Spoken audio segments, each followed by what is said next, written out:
तो निकिता हत्याकांड को लेकर हरियाणा में बवाल मच गया है। रविवार को इस मसले पर महापंचायत बुलाई गई, लेकिन इस महापंचायत के दौरान वो हुआ जिसको किसी की उम्मीद नहीं थी। इंसाफ की मांग एक तरफ थी, लेकिन इसी के साथ ही यहां पर शोर शराबा था, पथराव था। लेकिन ये सब क्यों हुआ, ये देखते हैं।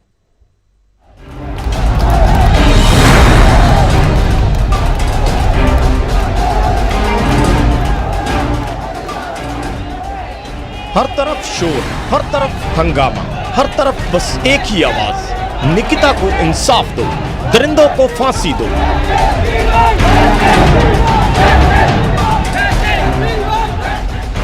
आजकल हर तरफ यही मांग है, हर तरफ यही पुकार है और इन्हीं सब मांगों को लेकर फरीदाबाद के बल्लभगढ़ में महापंचायत बुलाई गई। दशहरा मैदान में इस महापंचायत का आयोजन किया गया। महापंचायत में आए लोगों ने पीड़ित परिवार के लिए आर्थिक मदद और आरोपियों को जल्द से जल्द फांसी पर चढ़ाने की मांग की। बच्ची के दुख से दुख है तो आप आगे अंदर बैठिए। महापंचायत के बीच ही कुछ लोगों ने बाहर निकलकर फरीदाबाद बल्लभगढ़ हाईवे जाम कर दिया और धीरे धीरे भीड़ उग्र हो गई।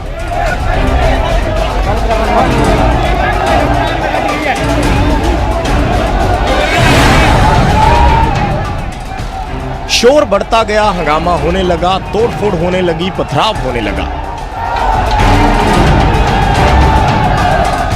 पुलिस ने मोर्चा संभाला और भीड़ को काबू करने की कोशिश की, लेकिन भीड़ और उग्र होती चली गई। इसी बीच पुलिस को भीड़ को काबू करने के लिए लाठीचार्ज करना पड़ा।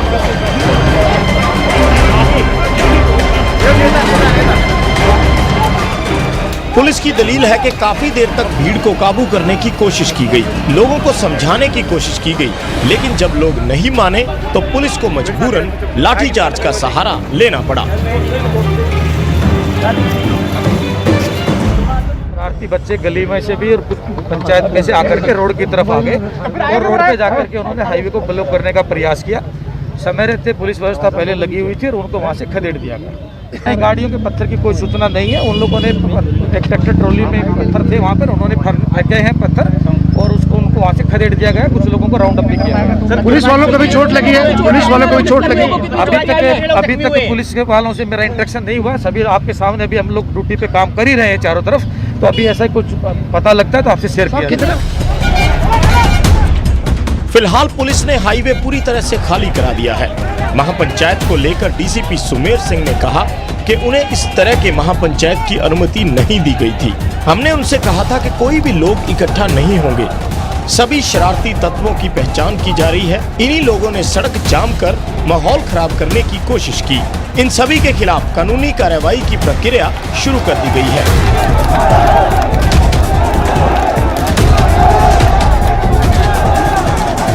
हालांकि इस मसले पर मुख्यमंत्री मनोहर लाल भी साफ कर चुके हैं कि दोषियों को सख्त से सख्त सजा दी जाएगी। बहुत ही एक ऐसी घटना हुई है जिसकी जितनी निंदा की जाए उतनी कम है, क्योंकि ये विषय लव जिहाद के साथ जोड़ करके देखा जा रहा है। लव जिहाद वाला विषय भी, इसके ऊपर बाकायदा विचार चल रहा है और केंद्रीय स्तर पर भी और प्रदेश स्तर पर भी हम इसको बहुत गंभीरता से ले रहे हैं।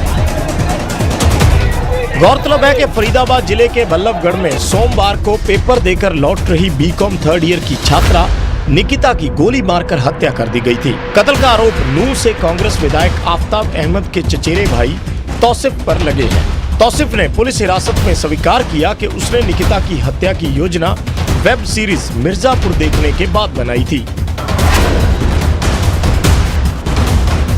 दरअसल तौसिफ निकिता से शादी करना चाहता था, इसीलिए वह कॉलेज के बाहर निकिता को ले जाने के लिए इंतजार कर रहा था। जैसे ही निकिता कॉलेज से बाहर आई, तौसिफ उसे जबरन कार में बिठाने लगा, लेकिन निकिता ने इनकार करते हुए विरोध किया। इसके बाद आरोपी ने निकिता को गोली मारी और उसकी हत्या कर दी। दोनों आरोपियों तौसीफ और रेहान को पुलिस ने गिरफ्तार कर लिया है और दोनों के दोनों आरोपी फिलहाल न्यायिक हिरासत में हैं। फरीदाबाद से दीपक गौतम, न्यूज़ 18 हरियाणा।